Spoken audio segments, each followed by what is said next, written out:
LEC Fundação Getúlio Vargas, certificação em LGPD pela LEC Fundação Getúlio Vargas. Com a palavra, então, doutora Maria Tereza Lodi, que vai nos brindar com o seu conhecimento sobre o tema.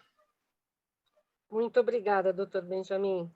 Primeiro, é um prazer estar aqui com vocês e poder compartilhar a nossa nova realidade como profissionais médicos. E justamente eu venho nesse estudo, como o doutor Benjamin até contou um pouquinho do meu histórico, justamente focado no ato médico, nos cuidados que a gente deve ter, nós médicos devemos ter, em função das modificações da nossa profissão. Quer dizer, nós não deixamos de ser médicos, não deixamos de ter as especialidades. Eu sou ginecologista de formação e ainda atuo, acabando a palestra, eu vou para o consultório, vou ficar até tarde lá atendendo, mas porque é paixão, né? Então, são coisas que a gente não abre mão, né? Mas, enfim, e aí, justamente, o meu propósito, e até o doutor Gilles, não... Zili. Zilli. Doutor Zilli, ele sabe o quanto eu acho importante compartilhar com os colegas, porque a gente vive uma nova realidade. E nós temos que tomar cuidado, mais do que nunca. Eu vou compartilhar aqui a tela, deixa eu só... Vocês já estão vendo?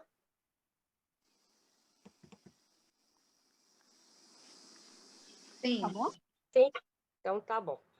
Bom, então eu vou compartilhar com vocês exatamente os conceitos sobre a Lei Geral de Proteção de Dados, e só primeiro fazer uma reflexão sobre as redes sociais, que mesmo a gente usando pouco, algumas pessoas usam pouco ou não usam, mas a grande maioria usa. E aí eu pergunto, quanto se paga pelos dados e por tudo que acontece nas redes? Ninguém paga nada, né? Não é nada que você não compra um serviço do Facebook, não compra o WhatsApp, porém, e aqui, né, quem de nós não usa o celular para falar com o paciente, para falar com amigos, enfim, compartilhar os grupos, e esses dados todos, na hora que a gente fala com o paciente, tanto via computador, tanto quanto pelo WhatsApp, isso tudo, você está tendo um compartilhamento de informações que hoje em dia, por isso que eu falei, o Facebook cobra? Não cobra, e ele vale milhões. O Twitter, o Instagram, todos eles custam milhões o valor da empresa. Por quê? Porque eles vendem dados.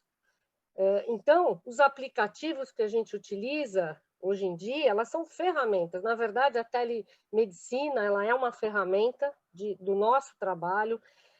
O WhatsApp ou mesmo o computador, tudo são ferramentas do nosso trabalho. Não muda o ato médico, não muda a nossa experiência, nada disso. Apenas a gente tem ferramentas onde são arquivados os dados de pacientes, de informações, exames e tudo mais. E os aplicativos, eles são compartilhados, né, com o paciente manda exame, manda conversa, tudo isso daí. E esse é o grande problema, porque quanto valem esses dados? Antigamente a gente tinha um cartão clonado, antigamente não, ainda é feito, né? Mas o cartão ele tem um limite. Os dados são ilimitados. E a partir de então, a Comunidade Europeia ela fez a GDPR, que é justamente uma lei própria de regulamentação dos dados. Isso na Europa. Por quê? Porque a partir do momento que no mundo globalizado nós temos empresas multinacionais no Brasil, nos Estados Unidos, empresas europeias, e aí você tem um compartilhamento desses dados. Não só, estou falando em todas as áreas, né? Não só na área médica, mas em todas as áreas. E essa lei europeia ela é baseada na Convenção Europeia dos Direitos Humanos. onde o artigo 8º, ele fala exatamente sobre o direito ao respeito pela vida privada e familiar. Então, essa é a base da lei europeia e, consequentemente, da nossa lei, que é vamos dizer, ela é baseada na lei europeia, a nossa LGPD. E o que fala esse artigo? Qualquer pessoa tem o direito ao respeito de sua vida privada e familiar, do seu domicílio e da sua correspondência. Não pode haver ingerência de autoridade pública no exercício deste direito, senão quando esta ingerência estiver prevista na lei e constituir uma providência que, numa sociedade democrática, seja necessária para a segurança nacional, para a segurança pública, para o bem-estar econômico do país, a defesa da ordem e prevenção das infrações penais, a proteção da saúde ou da moral, ou a proteção dos direitos e das liberdades de terceiros. E aí essa convenção, que é de 81, ela fala exatamente isso. Quer dizer, então, é o direito da pessoa, do ser humano, em toda a sua plenitude. E a partir do momento que os dados, segurança de informação, a privacidade das pessoas pode ser roubada ou pode ser vendida, né? Que as empresas vendem aqueles famosos algoritmos, né? Que os doutores sabem muito bem, que ele vai mapeando o perfil da pessoa para poder oferecer um produto. Tanto é quando a gente, às vezes, entra para procurar alguma coisa na internet, para fazer uma compra, dali a pouco vem os tais cookies, né? Oferecendo, fica aparecendo na tela aquilo que você, por acaso, não comprou, que você só deu uma pesquisada. O que é isso? Isso daí é assim, eles estão mapeando o teu perfil, estão mapeando o teu gosto, a tua preferência, a tua opinião. Então, isso daí é complicado, é perigoso, porque, na verdade, as redes, né, como Facebook, Instagram, eles estão controlando e mapeando o nosso perfil. Então, por isso que a lei ela é tão importante na nossa vida como cidadãos, né, e como profissionais médicos, porque a gente tem que pensar não só na nossa segurança, como na segurança dos nossos pacientes. E a Lei Geral de Proteção de Dados, a nossa lei, como eu falei, ela é baseada na lei europeia e tem a mesma base na preocupação da Convenção dos Direitos Humanos, que é feita a lei europeia. Bom, e os efeitos da GDPR no Brasil? Então, do ponto de vista da lei europeia, a preocupação é com as subsidiárias das empresas europeias no Brasil, que tratem os dados dos cidadãos europeus e todas as inter-relações que existem entre a Europa e o Brasil, as empresas brasileiras que fizerem ou tiverem alguma transação que envolva dados pessoais com a Europa, e as empresas brasileiras que não fizeram transação alguma com a Europa, mas em algum momento tratam de dados dos europeus. Então, essa é a base da legislação. E é por isso que toda a Europa segue essa mesma lei. E a nossa lei é a Lei Geral de Proteção de Dados, a nossa brasileira, né? É a Lei 13.709, de 2018, que foi assinada pelo Temer, pelo ex-presidente Temer, em julho de 2018, e ela entrou em vigência agora em setembro desse ano, que a gente até achava que, por causa da pandemia, que teria algum adiamento, mas não houve adiamento. Eles apenas demoraram um pouco para sair a lista quer dizer, a Autoridade Nacional de Proteção de Dados, que seria como um ministro, vamos dizer assim. Agora saiu recentemente já a lista com toda a diretoria, e apenas as multas é que foram adiadas só para o ano que vem. Por quê? Porque tem que estruturar tudo isso, então criou quase que um ministério à parte, para poder fazer toda essa regulação. Mas ela já está em vigência, ela só está notificando nos casos de alguma falha, algum problema, eles notificam, mas ainda não estão penalizando. E os principais pontos são os usuários podem, em alguma situação, ver, corrigir ou até deletar as informações que empresas guardam sobre ele. Exemplo, você vai fazer uma compra numa loja virtual, aí você vai fazer um cadastro. Você fez a compra, você pode exigir, primeiro, o que eles têm coletado de dados, a empresa é obrigada a fornecer, e você pode pedir para apagar, para excluir aquelas informações. Ah, mas eu vou fazer outra compra depois. Você faz novamente o cadastro, tá? Empresas devem coletar apenas dados necessários. Então, por exemplo, vai fazer uma compra. Qual é sexo feminino, masculino? O que interessa para as lojas, para uma loja onde você vai fazer uma compra, qual o gênero? Não interessa. Então, o que interessa? O seu CPF, o endereço para entrega, o nome, lógico. Mas, assim, não precisa... Qual a religião? Você vai comprar uma geladeira, precisa saber a religião? Então, veja, qual é... A lei, ela fala... A base dela é assim, qual é a finalidade da coleta de dados? Isso é o mais importante. Toda coleta de dados tem uma finalidade. Ela não pode extrapolar. Ela não pode pedir a mais do que aquela necessidade que ela tenha. Isso para todas as áreas. Coleta e uso de dados pessoais só podem ser feitas com consentimento explícito. Por isso que quando você acessa um site, hoje em dia, em cima vai ter lá, política de privacidade, que ninguém lê, né? Todo mundo pula e dá ok, mas se você não der aquele clique automático, você não consegue ir adiante. Mas tem a política de privacidade e o termo de consentimento. Isso para tudo. São os dois pontos que são obrigatórios para todo contato pela internet e coleta de dados, de cadastro, tudo, em todas as áreas. Qualquer serviço conectado tem de conceder direito ao esquecimento. Então, o usuário, ele a qualquer momento, você pode entrar em qualquer loja, qualquer site que você fez alguma compra, hotel, e você pode pedir para excluir. Primeiro, pedir o que eles têm coletado. E segundo, pedir para apagar.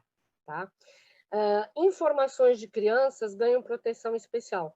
Então, nós temos, dentro da própria lei, nós temos um artigo exclusivo de tratamento de dados de menores. Então, no caso de crianças ou menores, tem que ter aquele consentimento inicial, ele tem que ter a autorização dos responsáveis, pais ou responsáveis. Isso está dentro da lei, ela tem um capítulo próprio para menores, para crianças e menores de idade, justamente por causa de casos de pedofilia, de compartilhamento de dados via internet, que a gente, infelizmente, está sabendo, conhece e vê todo dia, até dentro da Polícia Federal, a gente vê essa procura por pedófilos na internet, e é justamente por causa disso que esses dados têm que ser autorizados.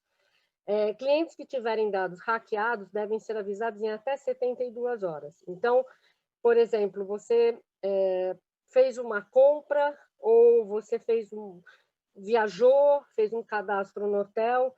Aconteceu comigo isso. Eu viajei há 2 anos, 3 anos atrás para a Holanda e aí o hotel lá foi hackeado e eles me mandaram um comunicado justamente que meu cartão tinha sido hackeado, né? E aí eu cancelei o cartão, para a gente ter tempo de fazer alguma coisa, o usuário ter tempo de tomar uma atitude, ou cancelar o cartão, ou bloquear o acesso. Então, é obrigatório, está dentro da lei, são 72 horas, a partir do momento de um vazamento de dados, a empresa tem que comunicar.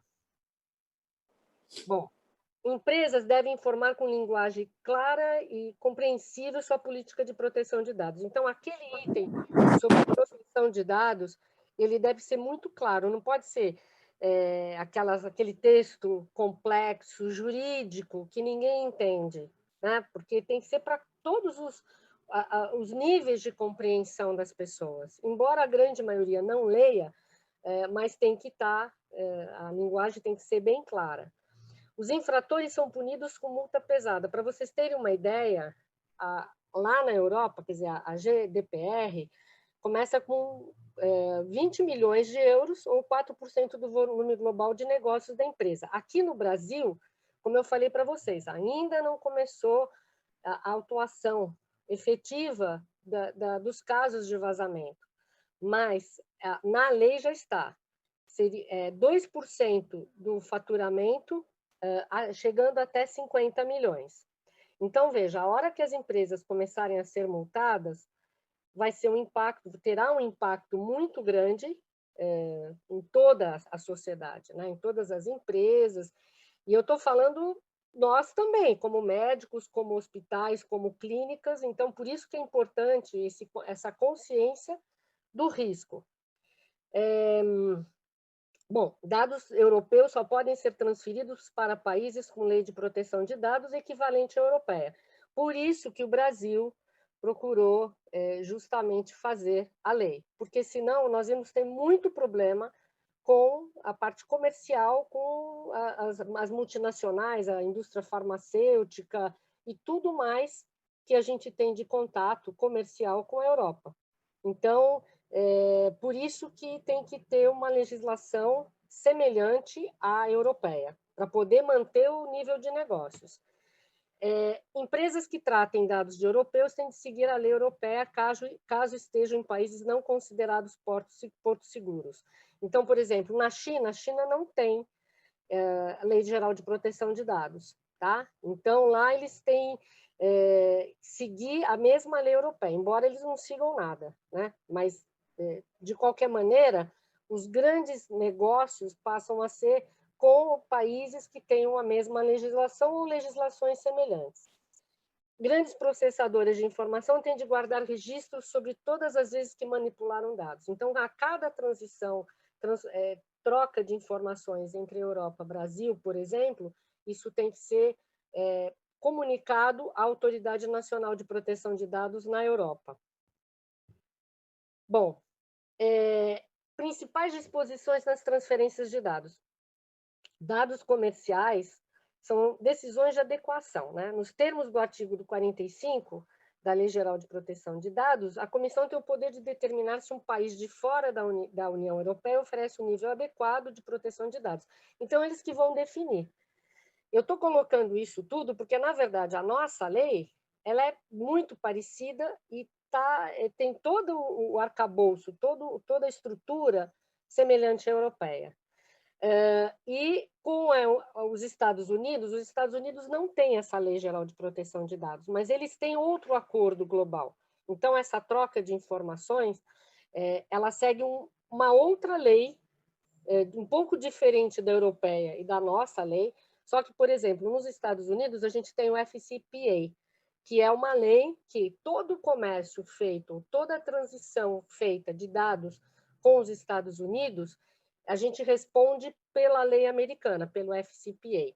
Então, por exemplo, quando se faz todo mundo que tem Gmail aqui, nós temos um vínculo com a América. Então, se nós cometermos um crime através até usando plataformas americanas, como Twitter, Gmail, Facebook, nós respondemos pela lei americana. Por isso que a Odebrecht, agora fazendo só um parênteses, por isso que a Odebrecht ela se enrolou toda, por quê? Entre N problemas, lógico, mas ela responde à lei americana, ela responde pelo FCPA, mesmo estando em território brasileiro. Mas como tinha transações com a América, é outro tipo de acordo, só para vocês entenderem que o fato de estar no Brasil não impede de seguir a legislação americana. Bom, então a Lei Geral de Proteção de Dados ela é muito rigorosa, né? E a preocupação com a espionagem em massa promovida pelos Estados Unidos, nós tivemos há um pouco tempo atrás o Edward Snowden, justamente criou um problema geral entre continentes por causa exatamente dessa transferência de dados. E a lei, houve justamente esse acordo entre o Bloco Europeu e os Estados Unidos em função dessa troca de informações. E ela possui, a diferença é que a lei europeia ela tem ação extraterritorial, a partir justamente dessa troca de informações. E consolida um modelo unificado de legislação, ao contrário da americana, que é setorial. E eu estou falando tudo isso porque nós estamos envolvidos quando temos compra de medicamentos ou temos contato com empresas multinacionais da indústria farmacêutica, de materiais. Então, existe uma implicação legal justamente entre Estados Unidos, Brasil e Europa. Bom, e aqui apenas a lei americana, que é a Private Shields, que tem as características, como eu falei para vocês, da Odebrecht. Bom, e no Brasil, né? O Brasil passou a fazer parte dos países que contam com uma legislação específica para a proteção de dados e da privacidade dos seus cidadãos. Os regulamentos similares à Lei Geral de Proteção de Dados são o General Protection europeu e nos Estados Unidos, com a California Consumer Privacy Act de 2018, ou CCPA, que é específica e semelhante à lei europeia. Bom, para vocês entenderem que a gente, assim, quando fala de internet, a gente já tem várias legislações. Nós temos o Marco Civil da Internet, que é a Lei 12.965, de 2014, que já tem justamente as regras de comunicação pela internet, né? As regras de transferência de dados. Depois nós tivemos a Lei de Proteção de Dados, essa que nós vamos falar um pouco mais à frente, que é a 13.709, de 2018. E também nós temos a Lei do Prontuário Eletrônico, que é a Lei Federal 13.787, de 2018. Então, veja, a nossa prática médica ela já está totalmente envolvida tanto com a legislação do Marco Civil, como com a Lei Geral de Proteção de Dados, e também quem usa prontuário eletrônico nos hospitais, nas clínicas, ou mesmo no consultório, já tem regras pré-estabelecidas. E o Marco Civil da Internet, que foi um grande avanço que o Brasil até teve na época, é a lei que regula o uso da internet no Brasil por meio da previsão de princípios, garantias, direitos e deveres para quem usa a rede, bem como determinação das diretrizes para a atuação do Estado. Então, isso foi um ponto importante. E as leis da Lei Geral de Proteção de Dados, ela tem regras definições a respeito desses dados. Então, quando a gente fala dados pessoais, são os dados cadastrais. Então, é o nome, identificação, RG, CPF, e-mail. Isso daí é justamente o que a gente tem que colher, né? Pegar na hora de fazer uma consulta ou fazer uma compra, como eu citei para vocês, mas são dados pessoais, né? Isso não é dado sensível. Quando a gente fala de dado pessoal sensível, dados pessoais sensíveis, exatamente são os dados quanto à raça ou etnia, convicção religiosa, opinião política, filiação a sindicato, organização de caráter religioso, filosófico, político, dado referente à saúde, vida sexual, dado genético ou biométrico. Esse em termos gerais. Lógico que na área médica, muitas vezes a gente precisa saber dados sensíveis, até por questões de epidemiologia, é importante. Só que por isso que, para nós, médicos, nós temos que tomar mais cuidado ainda com o armazenamento desses dados, porque a gente já lida com dados sensíveis.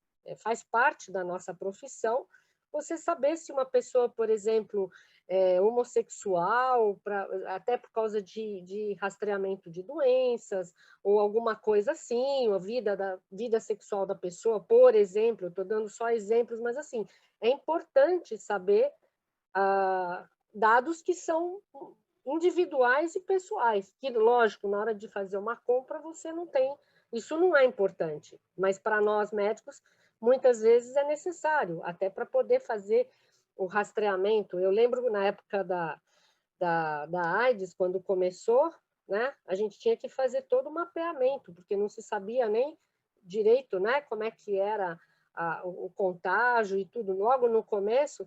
Então, o fato de você ter que fazer, colher dados epidemiológicos, são dados sensíveis e são importantes.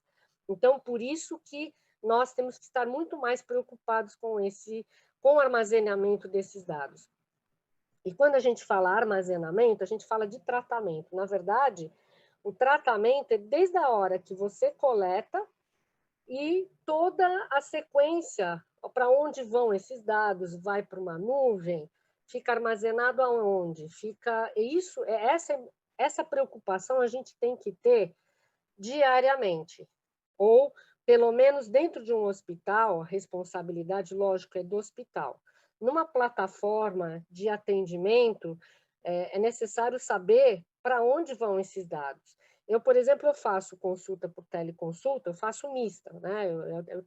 Hoje eu estou atendendo de maneira híbrida, né? Uma parte presencial e outra parte por teleconsulta.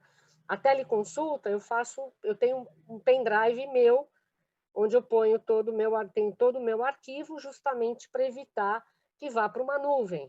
Por quê? Porque eu não sei quem está guardando a nuvem, né? Quem toma conta da nuvem. Então, eu vou explicar à frente também, mas assim, é importante a gente se preocupar para onde vão esses dados.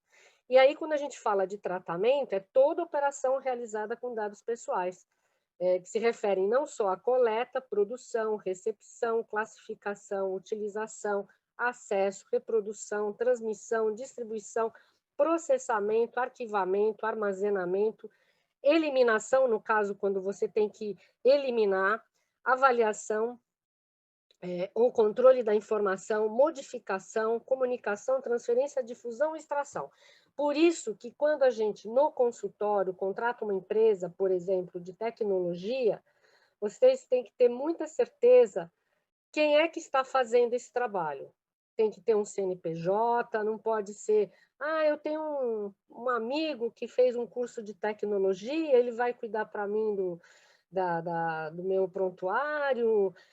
Cuidado com esse tipo de atitude, porque isso pode impactar em sérios problemas. Tem que ter a segurança de quem armazena, trata, cuida, como eu falei há pouco, seja uma pessoa, uma empresa idônea e que seja responsável pela segurança desses dados. Bom, e o controlador, no caso de por exemplo, um hospital, o controlador é o responsável, seria o equivalente à Autoridade Nacional de Proteção de Dados. Seria equivalente dentro de uma instituição. Ele é o responsável por gerenciar todas as áreas de risco dentro de uma instituição e, a partir daí, lógico, ele tem várias frentes de trabalho focados exatamente nesse armazenamento de dados, nesses cuidados com os dados. E o processador é exatamente o cara que faz essa parte, é o cara da TI. No caso, é o responsável da tecnologia. É ele que vai ter os firewalls, os cuidados de armazenamento, evitar justamente que tenham áreas de falta de segurança nos acessos e tudo mais. Ele que é o responsável. Então, ele que trata e o outro é o responsável pela sequência, né, do tratamento. Consentimento, para tudo tem que ter consentimento, tudo. Vai fazer uma teleconferência, ou teleconsulta, o paciente tem que dar o consentimento prévio. Vai gravar a consulta, o paciente tem que autorizar. Isso tem que ser armazenado, isso tem que ser guardado de maneira segura, né? O paciente tem que estar ciente, e aí eu estou já agora falando do ponto de vista médico, porque é para qualquer ação onde tenha armazenamento de dados. Então, tem que ter consentimento, que é a manifestação livre, informada, inequívoca, pelo qual o titular concorda com o tratamento de seus dados pessoais para uma finalidade determinada. Então, sempre tem que ter qual é a finalidade daquele armazenamento de dados. Então, o usuário ele tem que saber para que você está coletando aqueles dados, qual a finalidade. Anonimização é uma técnica que você perde a possibilidade de associação direta ou indireta ao indivíduo. Quer dizer, a pessoa pode pedir para ou apagar ou anonimizar. No caso de pesquisa clínica, dados epidemiológicos, você pode anonimizar os dados, né? Porque você precisa saber quantitativamente, quer dizer, quantos pacientes ou quantas pessoas têm uma determinada doença ou a região. Então, você pode anonimizar. Dependendo da situação, pode ser anonimizado, que é exatamente isso. Você não consegue identificar quem é a pessoa, mas você consegue trabalhar aquele dado em questões para estatística mesmo, né? Ou epidemiologia. E pode ser pseudo-anonimizado. O pseudo-anonimizado, ele pode voltar, quer dizer, você pode... É um tratamento dos dados onde você consegue depois reverter. Então, existe dentro da lei, pode ser feito, e principalmente na área de saúde, a gente tem um artigo, o artigo 7º da Lei Geral de Proteção de Dados, que ele fala exatamente, ele é bem focado na área de saúde, porque a nossa área, ela tem suas características, e assim, não dá para falar que é que nem um hotel, que nem uma loja, né? Que a pessoa pode pedir para apagar os dados e pronto, está apagado. Agora, na área de saúde, não. Você tem que ver justamente a parte de epidemiologia, tem os controles do Ministério da Saúde, programas, né, planejamento dentro de uma estatística de doenças e tudo, então é diferente. Então, ele tem um capítulo, o parágrafo 7º do Código da Lei Geral de Proteção de Dados, ele foca exatamente na área de saúde. Pode ter um processo, né, uma ação jurídica, que você precisa rever todo aquele prontuário e todos os dados, então não dá para simplesmente apagar, mas você pode colocar no modelo de pseudonimização, é um tratamento especial que você criptografa tudo e deixa ele meio stand-by, ou anonimiza 100%. Bom, e aqui os direitos dos titulares dos dados pessoais. Então, ele tem que ter a confirmação da existência do tratamento, ele pode a qualquer momento pedir o acesso aos dados, correção dos dados incompletos, inexatos ou desatualizados, então a pessoa entra lá, ele pode pedir o que você tem de dados a meu respeito, e se ele discordar, ele pode pedir para corrigir.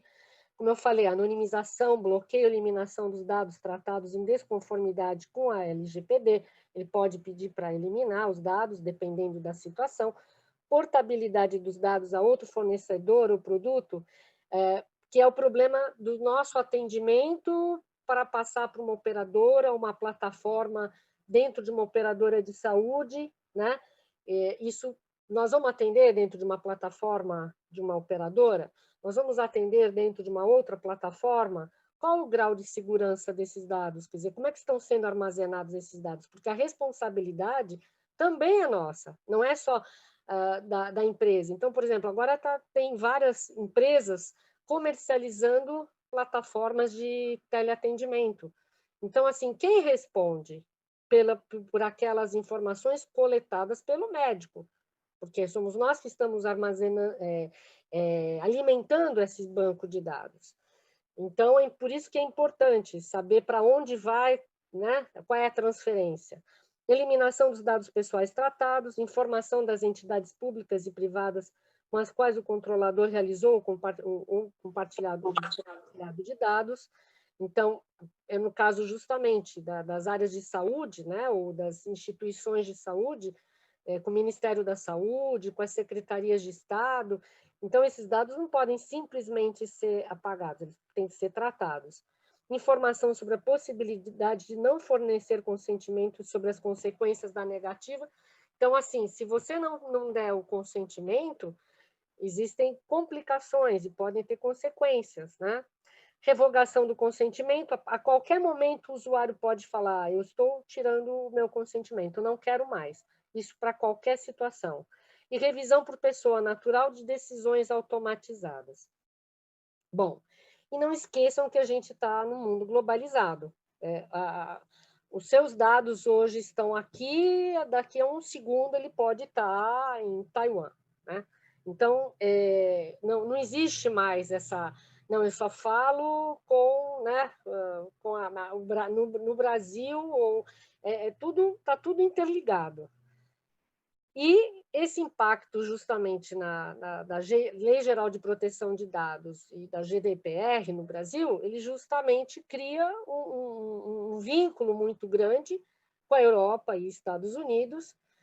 E na área médica, nós temos várias instituições onde a quantidade de dados de armazenamento, e existe todas essas grandes instituições, têm dentro do compliance as regras de Lei Geral de Proteção de Dados para a segurança das instituições e dos profissionais.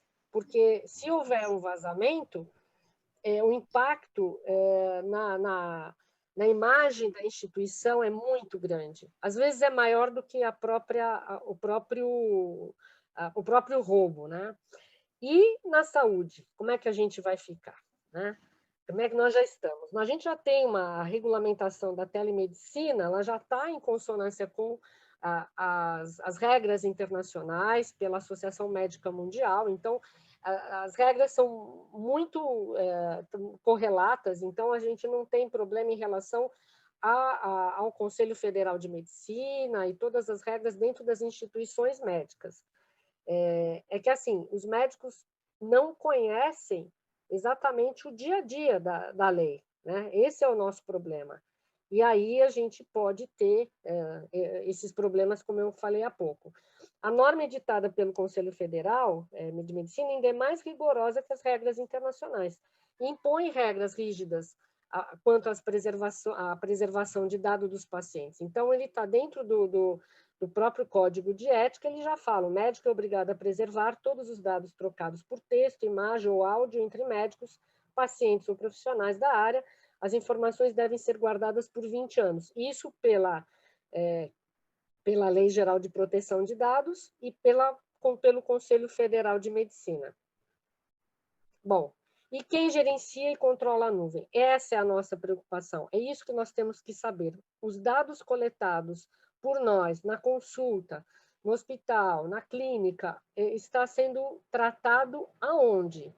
A nuvem é muito vago, tem que ter um responsável, que eu falei para vocês, tem que ter o controlador, tem que ter o processador, quem cuida desses dados. Isso é muito sério. Então, não pode ser via WhatsApp, via outra plataforma, vocês têm que estar seguros de quem está fazendo o tratamento de dados coletados na consulta ou no hospital, enfim, dos seus pacientes, porque nós somos corresponsáveis pela Lei Geral de Proteção de Dados, nós somos corresponsáveis. O paciente, se tiver um dado vazado, ele não vai querer saber: ah, mas foi o hospital que vazou, ah, foi a clínica lá, o cara... Não, nós vamos responder também. Então, por isso que a gente tem que ter essa preocupação e tomar todos os cuidados. E aqui, justamente, a gente já tem a telemedicina, que entrou, né, de uma maneira até rápida, já havia desde 2002 e tudo, mas assim, agora ele efetivamente veio com tudo e já virou uma prática. Então, a gente tem que estar atento a exatamente a todos esses itens da telemedicina. E aqui eu trouxe algumas, só para exemplificar, alguns casos reais. Veja, quando a gente fala de cibersegurança, é uma coisa muito séria, é uma coisa muito intensa. Para vocês terem uma ideia, a cada 3 segundos, uma instituição médica é atacada por um hacker. Eu estou falando no mundo. E eles fizeram, inclusive, o americano faz pesquisa e levantamento de tudo, né, quanto a dados. Então, eles têm exatamente esses dados consolidados e é muito, muito grande, né, a quantidade de invasões. Nós tivemos, isso aqui é tudo público, tá? Não é nada sigiloso, mas nós tivemos, em 2017, teve os hackers atacaram o Hospital do Câncer e bloquearam. Então, veja, se você não tiver um controle no hospital, a segurança, que a gente chama de segurança em camadas, o pessoal da TI conhece bem, porque assim você evita que os hackers acessem os dados principais. E na época, isso não estava tão seguro, eles entraram, pediram resgate, eles bloqueiam tudo. você não consegue acessar nada, nem para compra, nem prontuário, nada. E isso é uma prática muito comum. A Santa Casa de Pirajuí, também em São Paulo, também entraram e bloquearam todo o sistema de computadores, tirou do ar serviços importantes como a parte de radiologia. No Hospital das Clínicas, em 2019, os hackers também bloquearam, entraram pelo... Porque, às vezes, uma pessoa chega com um pendrive ou o mesmo sistema. Às vezes, a proteção da TI não é tão efetiva quanto deveria ser e permite uma invasão de hackers. E aí eles conseguiram bloquear, né? Conseguiram segurar o Cyber Security, conseguiu bloquear, mas é uma coisa cada vez mais frequente. O Hospital de Base de Brasília, em 2019, também sofreu tentativa de invasão. O Sírio-Libanês também teve um ataque em 2017. Veja, todos os hospitais têm ataques, em todos os lugares. É que não há divulgação justamente porque impacta até no nome do hospital, né? Então, assim, você vê que eu trouxe coisas mais antigas porque isso saiu na mídia, né? Não é nada sigiloso, não tem problema nenhum. Mas, hoje em dia, as tentativas continuam, só que a segurança é maior. Aqui eu estou trazendo para vocês um outro problema que já existe, que as bombas de infusão que são com Wi-Fi, os hackers eles conseguem invadir, controlam as bombas de infusão, bloqueiam e pedem resgate. Se não liberar, eles, quer dizer, em teoria matariam o paciente, porque o paciente não teria o controle da medicação pela bomba de infusão. Para vocês terem uma ideia do grau de loucura, né, de ataques hackers, setores de saúde eles aumentam, porque é uma área muito frágil, porque as pessoas não conhecem as áreas de risco. Então, é comum, eu vou muito, né, vou ao hospital, eu vou acessar o prontuário eletrônico, o colega não fez logoff, faz logon e não faz o logoff. Então, desligar, usar senhas seguras, ter todos os cuidados justamente para evitar um ataque, porque tudo é porta de entrada para justamente hackers, né? E isso tem aumentado muito na área de saúde. E os prejuízos com invasão cibernética no setor de TI, de um hospital, o plano de saúde, são incalculáveis. Então, a gente fala, como eu disse há pouco, o cartão de crédito tem limite, né? Então, se roubar, vai roubar um limite, geralmente a operadora do cartão vai ressarcir o usuário. Mas, no caso de dados, não tem como controlar, isso não é dificílimo pegar. E violação e roubo de dados de pacientes, então, são mais valiosos, porque você pode chantagear a pessoa, você pode ameaçar de colocar nas mídias, colocar alguma coisa que a pessoa tenha. Se for um VIP, então, né, uma pessoa famosa, então a chantagem é maior ainda. Então, assim, é muito sério e a gente tem que estar muito consciente disso. E, além de desvio de dinheiro, né, que coleta os robôs, né, existem, eu não vou entrar assim nos detalhes dos tipos de invasão, mas eles podem captar dinheiro, tirar das instituições, tirar dos hospitais, todos os tipos de crime, extorsão, como eu disse, né, ameaçar alguém, eles conseguem acompanhar dados, coletar dados de uma pessoa famosa, fazer extorsão, e não precisa nem ser famosa, alguém que não queira que seja divulgado alguma coisa. E ataques letais a dispositivos médicos, como eu falei para vocês, bombas de infusão e outros modelos, né, de bombas que são controlados à distância. Às vezes a gente fala, olha que legal, isso aqui a gente controla, né? Tem um robô que controla tal. Então, se você controla o robô, você controla o manuseio daquilo lá. E a gente fala da Deep Web, né? Essa Surface Web é essa que a gente lida aí, né? No dia a dia, onde nós estamos, tal, a Surface Web. A Deep Web, que é algo mais profundo, justamente que requer as senhas, os cuidados, os armazenamentos, é onde estão, inclusive, o WhatsApp, o LinkedIn e tal, já é Deep Web. E o Dark Web é o mundo do crime, tá? Que é justamente onde os bandidos se recolhem, né? E tem de tudo ali, né? Exatamente. Por exemplo, a Polícia Federal, ela atua nesse dark web, né? Porque é ali que armazenam, que eles roubam tudo e comercializam tudo que vocês possam imaginar. Melhor nem imaginar. Bom, e o resumo de tudo. A gente vive um admirável mundo novo, né? Uma nova realidade. O cenário atual da saúde mudou totalmente para nós, médicos, inclusive nós que temos mais de 20 anos, 30 anos de formados, né? Então, a gente é um momento, como eu coloquei, um momento disruptivo, é um momento de impacto que a gente vai ter que rever uma série de coisas. Veja, ninguém aqui está falando que vocês tenham que lidar com isso no sentido de saber fazer, é só tomar cuidado, é o take care, né?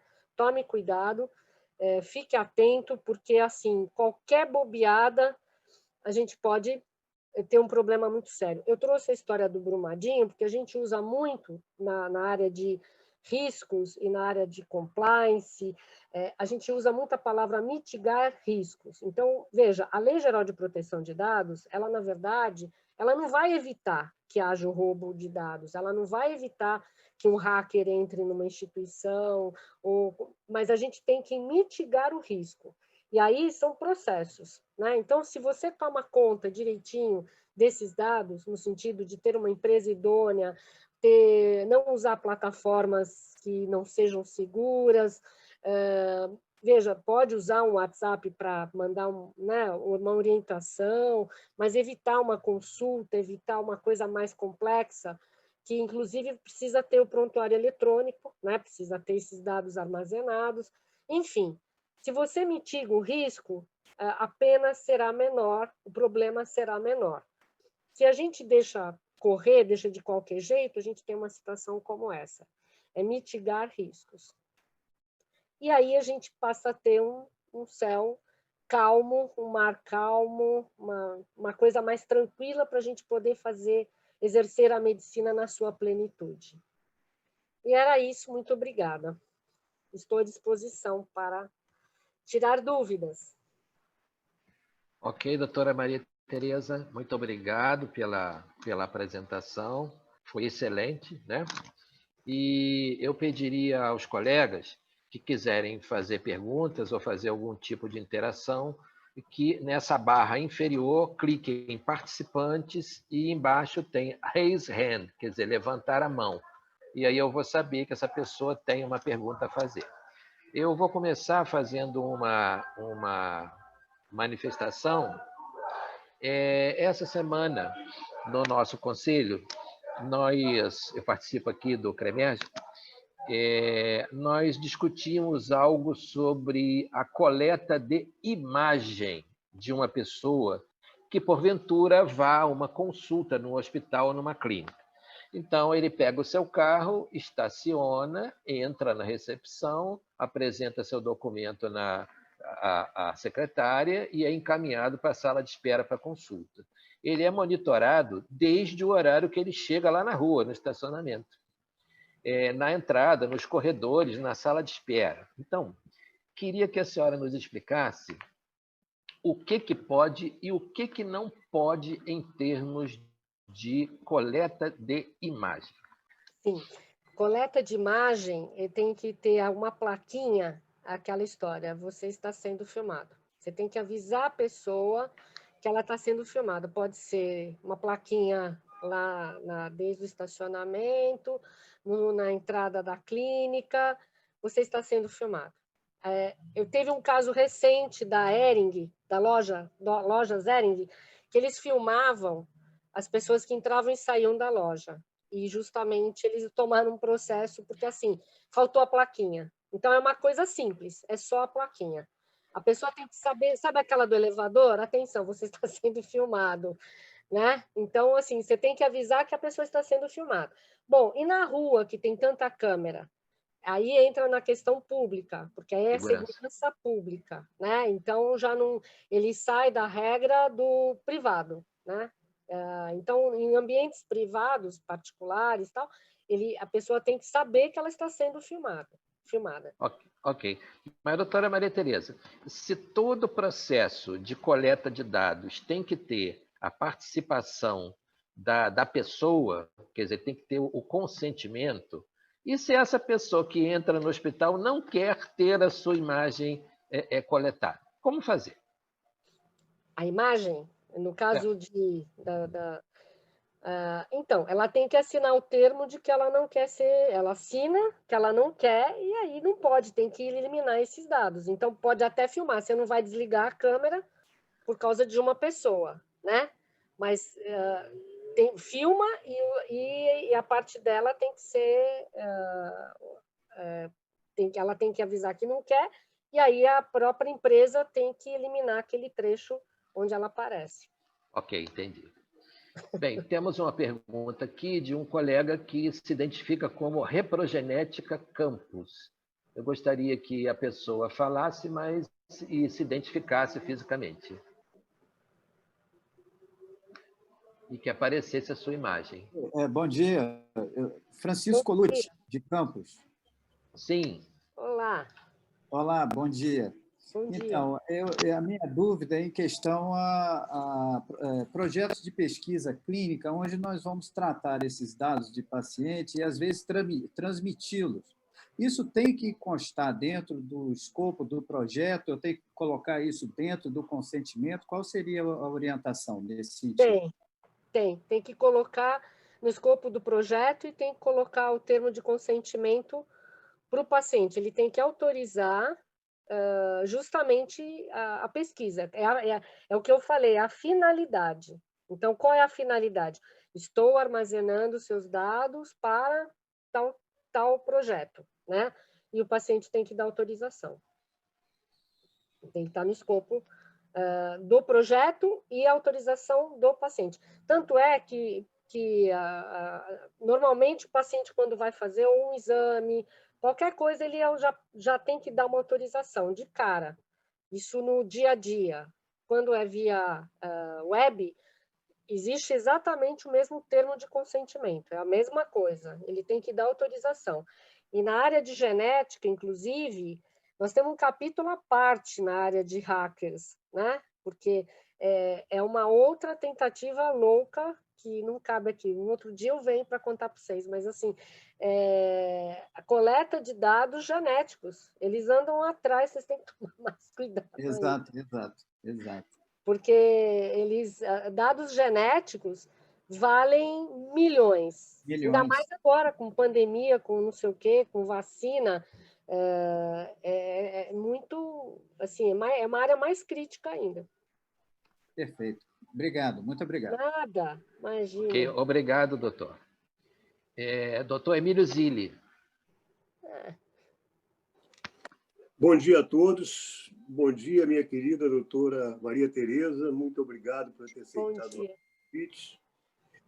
Eu tenho uma pergunta muito objetiva, que, aliás, ela vem ocupando vários momentos da nossa vida, e, para mim, ocupou ontem, chegou ontem na minha clínica, um envio por parte de uma operadora de uma comunicação para uso de uma plataforma digital dessa operadora para atendimento dos pacientes da operadora. Bom, nós já havíamos discutido isso um pouquinho lá atrás e eu liguei para a operadora, então, para saber o que significava aquilo. Me mostrei surpreso e, ao mesmo tempo, ignorante da história, e que eu gostaria que ela me explicasse. Bom, na realidade, não tinha explicação nenhuma. O gerente lá, alguém que me atendeu, disse para mim assim: doutor, não, isso aí não é nada demais, não, porque nós agora o sistema vai funcionar dessa maneira. Eu estou fugindo de você, eu estou aqui numa... E nós todos vamos funcionar assim. Então, eu queria saber se o senhor vai aceitar ou não, porque se o senhor não aceitar, vai criar um problema para a gente aqui na operadora. Então, eu queria saber de você, Maria Tereza, como é que a gente se comporta e quais são as consequências de uma ação desse tipo. O problema todo é que tem que deixar bem claro, primeiro, que se for usar uma plataforma dessas, né, porque os dados vão ficar na plataforma, e a partir do momento que houver essa coleta de informações do paciente, a operadora ela vai ter que fazer esse tratamento. Então, a minha sugestão é que seja feito um termo, tá? Eles vão ter que fazer um termo de responsabilidade, apesar de ser o óbvio, né? é óbvio que eles são os responsáveis, mas para isentá-los de responsabilidade a partir do momento que a responsabilidade pelo tratamento de dados é deles. Então, a minha sugestão é que vocês podem até fazer, mas deixar bem claro que a responsabilidade é deles, e que o armazenamento e todo o compartilhamento de dados está na mão deles. Porque senão amanhã acontece um vazamento, aí tem dois problemas que eu até já cheguei a comentar anteriormente. Além da responsabilidade, sigilo, porque nós médicos temos agora duas responsabilidades, o sigilo médico e a segurança de dados. As duas caminham de mãozinhas dadas, né? Então, a gente tem que ter essa preocupação. Então, do ponto de vista de sigilo, o sigilo está vazado porque passa por uma plataforma que a gente perde o controle. Esse é o primeiro ponto. O segundo ponto é a segurança de dados, que a partir do momento que está numa plataforma que você está utilizando, mas você não sabe quem são os responsáveis, você também perdeu o controle. Então, nós perdemos o controle dos dois pontos, do sigilo e da segurança de dados. Então, a minha sugestão, que às vezes fica difícil pelo poder de fogo, né?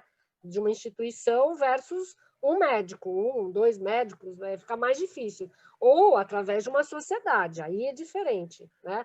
Uma sociedade se posicionar no sentido de que, a partir do momento que seja utilizada uma plataforma de uma operadora de saúde, o médico, ele é apenas ele está prestando serviço, e a responsabilidade pelos dois itens passa a ser da operadora. Porque, além do que, a operadora ela pode transferir esses dados no momento de passar a pessoa, por exemplo, o plano de saúde, a pessoa vai para um outro plano de saúde, ele vai transferir os dados? É diferente, porque você tem um paciente que é atendido, por exemplo, no Bradesco e vai para Unimed. Os dados do paciente clínicos estão com você, não estão na operadora. Isso é um dado, aliás, pertencem ao paciente. Nós somos os guardiões dos dados do paciente, não é a operadora. Então, está errado dentro desse...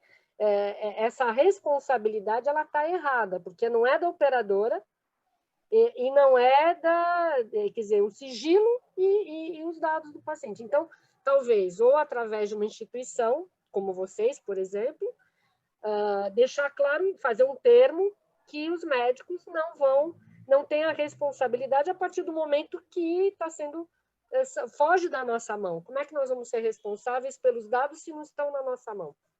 Mas, Tereza, você não acha que isso também, esse tipo de consentimento não passa pelo consentimento do paciente? Quer dizer, o paciente não tem que ter consentimento para isso?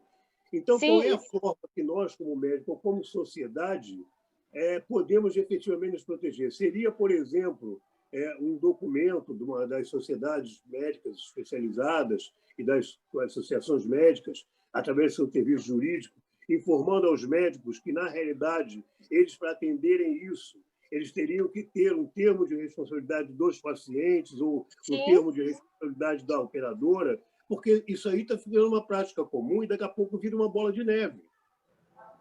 Exatamente, doutor Zilli, porque, veja, se a gente permite, né, utiliza uma plataforma de uma operadora, como eu disse, esses dados são do paciente, né?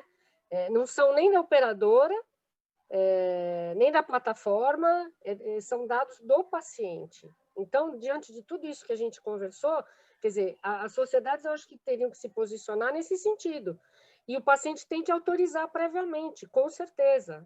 Tudo começa com uma autorização do paciente. Veja, nós lidamos com uma população que não tem ideia. Eles não têm ideia. Assina aqui, eles assinam. Eles não têm ideia do peso que isso tem. Então, são, assim, dentro da nossa população brasileira, é uma pequena quantidade de pessoas que têm a consciência do risco, do vazamento, do compartilhamento, tudo isso daí. Então, assim, eu acho que nós, médicos, temos que colocar isso como uma regra. A responsabilidade, assim, o paciente tem que até ter um termo de responsabilidade do paciente, quer dizer, de responsabilidade não, de ciência do paciente quanto aos dados, né, para se assegurar, embora o juiz também, isso daí pode cair, porque falar, o paciente foi induzido, mas assim, é um pouco mais de garantia. e a operadora tem que dar colocar a isenção do médico numa situação jurídica, porque senão nós vamos carregar, para variar, nós vamos carregar o caminhão. Sempre sobra para o médico, né? Tudo é o médico. Honorário médico, aumentou o plano de saúde, culpa do honorário médico. Porque não sei o quê, a culpa é do médico. Então, eu acho que a gente tem que se precaver e preservar justamente o nosso trabalho, porque daqui a pouco, quer dizer, daqui a pouco não, já estão oferecendo atendimento médico em plataforma de lojas americanas, Casas Bahia, não sei o quê. Quer dizer, então, veja, a gente tem que orientar os pacientes desses planos, por exemplo, né? Talvez fazer um termo para o paciente, falar, olha, essa operadora quer que eu atenda na plataforma tal. Tudo bem? Quer dizer, veja, é a história de mitigar risco. Você tem que se preservar, porque se você deixar por conta da operadora, esquece, vai sobrar para nós. Obrigado. Imagina. Ok, obrigado, doutor Zilli. O próximo é o doutor Renato Graça. É um prazer, doutor Renato Graça, que o senhor esteja conosco. Pode falar. Bom dia a todos. Saudações a Benjamin. Obrigado. Ramon. Parabéns, doutora, pela sua palestra, bastante oportuna. E a minha pergunta, mais ou menos, já foi abordada na anterior. Nós sabemos que o prontuário médico pertence ao paciente, mas a guarda é do médico que o atende, ou da clínica, ou do hospital que está acompanhando ele. No caso de consultórios particulares, do médico. Mas, em termos de medicina, de telemedicina, o prontuário continua sendo do paciente, mas perante a nova lei, a LGPD, quem é o responsável pela guarda desse prontuário? Quem a lei vê como responsável pela guarda? É o médico? É a plataforma? Ou é a operadora de saúde que contratou a plataforma? Obrigado. Então, depende de onde estão esses dados. Então, se for, por exemplo, a operadora que está fazendo o atendimento, ela é responsável. A operadora com a sua plataforma, ela passa a ser a responsável. O médico, se ele presta serviço ou utiliza essa plataforma, ele passa a ser copartícipe nessa responsabilidade, porque ele está atendendo na plataforma da operadora, né? Como eu disse há pouco, a tendência sempre é sobrar para nós, né? Então, assim, é tomar cuidado nesse sentido, mas a responsabilidade é de quem está armazenando os dados. No caso, seria a operadora e a plataforma que ela utiliza, ou o hospital e a plataforma que o hospital utiliza, né? Quer dizer, é a instituição que tem uma plataforma e essa plataforma ela é responsável, né? Quer dizer, o hospital, ou a operadora, ou a clínica, ela é responsável pela plataforma. Então, no caso de uma clínica, quem tem clínica, por exemplo, existe uma plataforma, né? Existe uma TI, então tem que ter cuidado, né? na contratação de uma empresa idônea, né? Para justamente não ter problema. Ao passo que uma empresa, uma operadora de saúde, ela é a responsável pela coleta dos dados. Só que a partir do momento que a gente está junto e não teve nenhuma precaução no sentido de responsabilidade, você está aceitando que aquela plataforma está compartilhando dados do seu paciente. Então, passa a ser copartícipe na responsabilidade. Obrigado. Nada. Obrigado, doutor Renato. Mais algum colega quer fazer algum tipo de intervenção, alguma pergunta? Eu gostaria. Pois não, doutora Elizabeth, pode falar. Se a senhora puder abrir seu vídeo também, agradecer. Abro sim. Bom dia, obrigada pelo convite. Eu tenho uma dúvida que eu acredito que seja a dúvida de muitos colegas que fazem consultório, em relação a... Se eu tenho uma plataforma eu tenho um prontuário eletrônico, se eu trabalho no consultório com prontuário eletrônico, sou pediatra, preciso preencher a ficha do paciente para poder eu trabalhar no meu prontuário eletrônico, eu tenho que preencher alguns dados. As crianças até já estão tendo CPF, algumas não, a maioria sim, parece que já estão nascendo, mas as mais velhas não têm. E eu preciso de o telefone de contato, o endereço. E no prontuário eletrônico que eu uso, o programa, né, o provedor, ele solicita e-mail, CPF do responsável, telefone do responsável, para a gente poder preencher. Nesse caso, como eu achei que me daria um certo respaldo, eu gostaria da confirmação. É o seguinte, se eu solicitar esses dados via WhatsApp, então, assim, olha, para eu poder estar abrindo a ficha do seu filho, eu preciso que você preencha alguns dados. Nesse caso, quando a gente precisa que preencha alguns dados, eu coloquei no WhatsApp os dados que eu preciso, nome da criança, data de aniversário, CPF do responsável, e-mail do responsável, telefone, endereço. E a mãe recebe essa mensagem pelo WhatsApp dela, o meu é o WhatsApp Business, e ela me retorna com todos os dados preenchidos, inclusive com dados do convênio médico. Isso é uma forma de eu estar já tendo o consentimento dela para o prontuário eletrônico, ou eu precisava, antes de mais nada, antes de preencher essa ficha, eu precisaria estar dando para ela um termo escrito nesse mesmo texto, com os dados que eu preciso para preenchimento da ficha, para poder estar fazendo a abertura dessa ficha no meu prontuário eletrônico. Porque, em relação ao convênio, eu assisti desde o início, eu entendi que o convênio é responsável em preservar esses dados, a plataforma da telemedicina é obrigada a preservar esses dados, mas eu estou preocupada com o prontuário eletrônico.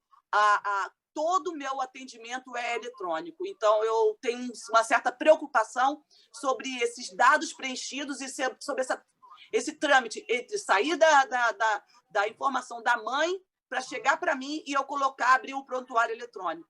Isso me respalda ou eu preciso ainda mesmo preencher, preparar um texto e ela me responder que autoriza que eu coloque no prontuário eletrônico? Perfeito, doutora. Então, a minha sugestão é que faça isso por um e-mail,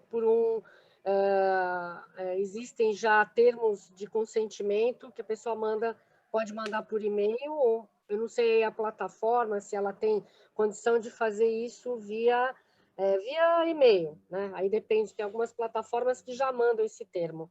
Precisa ter o termo, não pelo WhatsApp. Eu desaconselho a fazer pelo WhatsApp. O WhatsApp, veja, apesar da pseudo-segurança, né, que a gente fala, a gente tem segurança.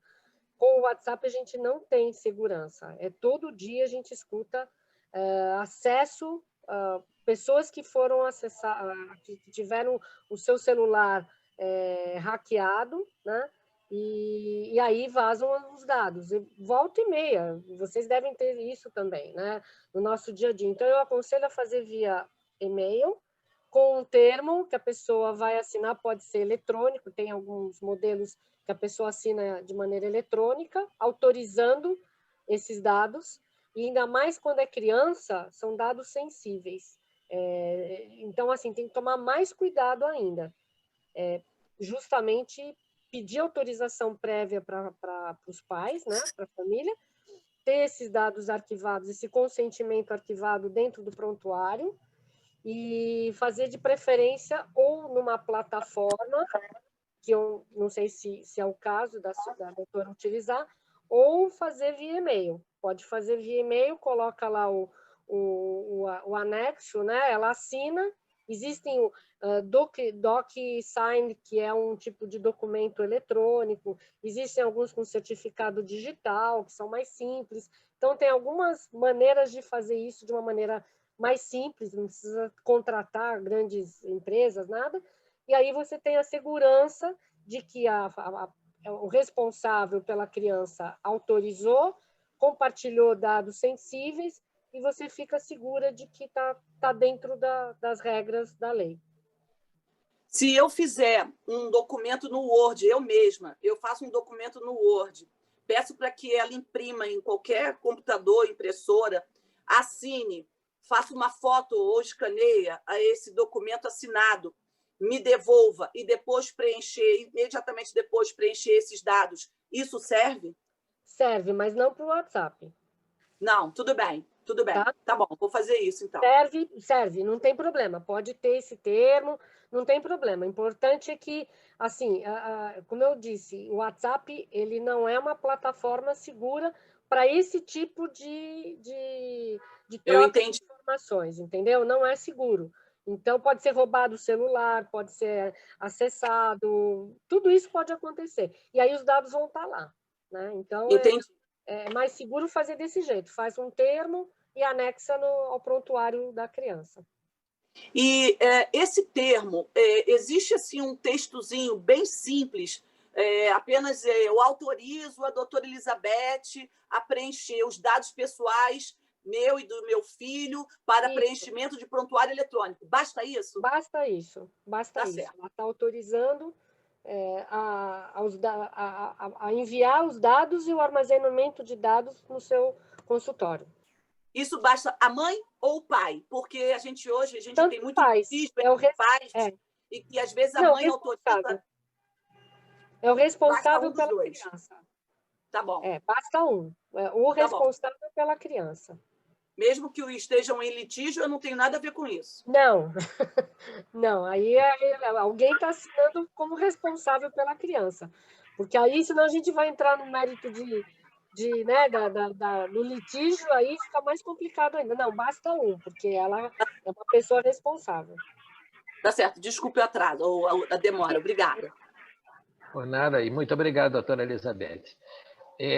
Doutora Maria Tereza, um outro assunto também que suscita muita dúvida e muito problema é a gravação da consulta. Ao seu ver, quais são os riscos de uma gravação de consulta? O médico pode dizer não quero que grave? E pode.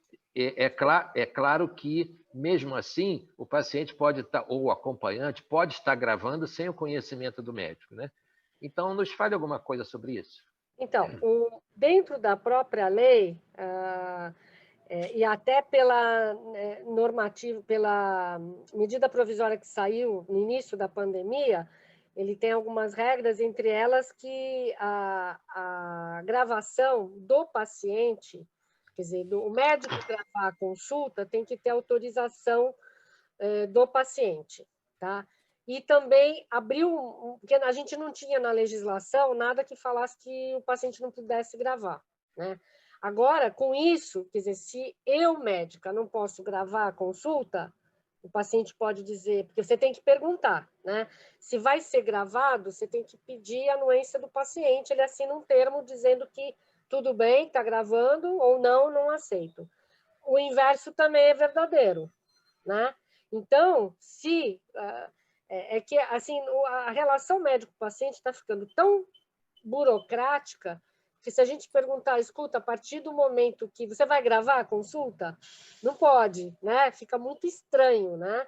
Então, a orientação também, de repente, assim como a gente coloca aquela plaquinha proibido o celular na consulta, né? Desligue seu celular, colocar proibida a gravação, porque aí a pessoa está sendo informada que é proibido gravar. Se ela quiser gravar, ela tem que pedir autorização para o médico. Isso tudo está mudando a relação médico-paciente. Eu acho triste, mas, enfim, é o novo mundo que a gente vive, né? Infelizmente, a relação médico-paciente, que era uma coisa muito mais tranquila, hoje um fica precavido em relação ao outro. Mas a sugestão é que, assim como é proibido o uso de celular ou desligue seu celular, proibida a gravação, ou então desligue seu celular, alguma coisa nesse sentido, para a pessoa saber que não é para ela gravar. Porque se houver uma gravação, eu tenho justamente a mesma coisa. Se você vai gravar a consulta, eu tenho que saber que você está gravando. Porque só o paciente pode gravar, pode negar a autorização de uma gravação. O médico também pode. Então, entra justamente... os dois podem negar a gravação, seja o paciente, seja o médico. Só que se a gente falar, o paciente entrou no consultório, a gente já fala, proibido gravar, fica muito estranho. Então, é melhor colocar, desligue seu celular, né? De uma maneira mais leve, para não te falar, proibida a gravação. Correto, muito obrigado. Doutor Sérgio Pina, por favor, faça a sua pergunta.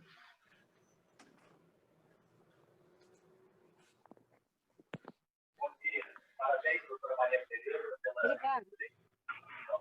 Está baixinho o seu som. Está muito baixo o seu som. Melhorou? Melhorou. Melhorou. Eu fico imaginando um laboratório de transporte, quantos termos de consentimento ele precisará e qual o tamanho do arquivo que ele precisará ter para guardar tanto material. Né?